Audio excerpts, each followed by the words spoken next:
Sa mga shoe restoration supplies, ang isa sa mga pinaka-misunderstood na klase ng produkto is itong sneaker suede dye. Maraming expectation ng mga customers at ang ibang tao na mali tungkol dito. Kaya sa video na to, mabuting tapusin nyo dahil papaliwanag natin isa-isa ano nga ba yung mga facts and hindi dapat sa paggamit ng mga ganitong produkto. Number 1, yung pagiging malapot or malabnaw. Kung papansin niyo medyo malabnaw siya. Ito ay dahil dye nga po siya. Kung gusto niyo malapot, gagamit kayo ng leather paint or canvas paint. Ito pinakamalapot, medyo malapot, at ito yung pinakamalabnaw. Kaso, pag ginamit mo yung leather paint dito or canvas paint, it's either titigas or hindi siya kakapit. Number 2 problem, pag ginamit mo naman to, hindi lahat pwede to sa kahit anong kulay. Kaya nga tayo may disclaimer na lagi natin pinapabasa bago natin ibenta yung product or pag sinesend natin yung parcel. Tulad na lang nitong white, testing natin kung gagana. Kasi maraming sasabi, hindi raw gagana. Ang katotohanan, hindi po talaga yung gagana.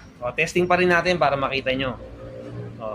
Yung puti nasa ibabaw lang, sisiim siya maya-maya pag natuyo, iitim ulit. Tapos siguro after few hours, babalik lang din siya sa dati niyang kulay. Bakit nangyari yon? Kasi nga po, according sa mga disclaimer namin at sa ibang mga videos namin, yung white po, pang mixing lang siya.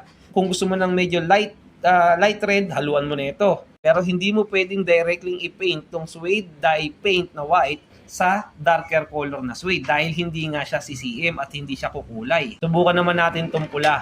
Okay? Ayan Ito yung gilid. Ito yung pinatuwa natin kana.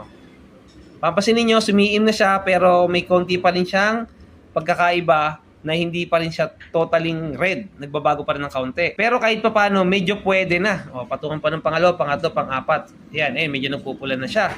Kumukulay po kasi yung pula dahil natatalo ng pula na to yung color nito. Na isa sa mga properties ng suede dye na kung saan mga gagamitin mong dye or paint is dapat mas darker sa color ng pinipintahan mo. So step up tayo, dagdag pa tayo ng isa pa. Color black naman, subukan natin kung CCM or ano mangyayari.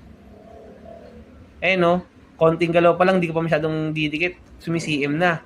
Bakit nag-color black siya kaagad? Kasi kayang-kaya ng black itong color na parang kulay violet na to. Kaya ang pinaka-best advice or point namin dito, ang pagpipaint or paggamit ng suede dye is dapat one step ahead yung color na yan against sa material na pipintahan mo. Hindi siya katulad ng canvas paint na kahit darker color siya, pag pininta mo siya ng off-white or white, medyo magpuputi siya, or especially yung leather paint.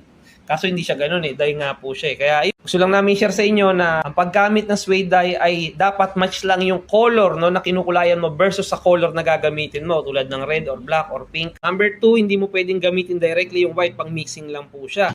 Pangatlo, kung talagang gusto mong sure na makulayan ng bago yan at ayaw na talaga tumalab ng kahit anong kulay, black na yung gamitin mo. Even kasi sa pagpipinta ng mga suede material ay may limitasyon din po kasi talaga. Unless na lang ulit siguro, kung gusto nyong, kung isa kayong artist na gusto nyo mag-drawing dyan, leather paint yung pinaka-the best. Kaso titigas siya ng kaunti, pero makapag-drawing ka. Tapos yung iba rin pala, tinatry mag-drawing gamit tong dye paint, mahirap po yun. Pwede naman, tulad ng material sa taas, ayan. Makita mo, gamit yan suede dye. Pero hindi ganun kadali. Medyo nagmamantya siya.